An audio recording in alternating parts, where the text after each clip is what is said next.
নমস্কার, আমি advocate Debnath from Calcutta high court.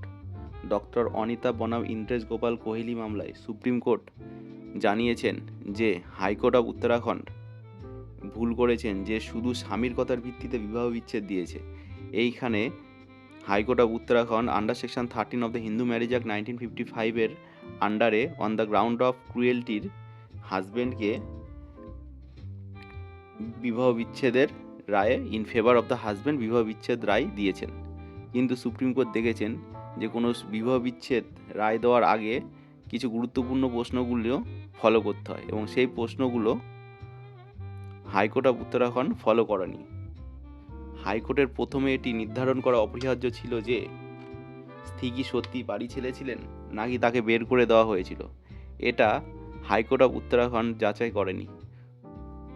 প্রথম ডিভোর্স মামলা তুলে নেওয়ার পর দ্বিতীয় মামলা কি চলতে পারে সেটারও বিচার হয়নি। এখানে হাজব্যান্ড 2010 সালে প্রথমে একটি ডিভোর্স মামলা ফাইল করে এবং সেটি 2011 সালে তুলে নেয়।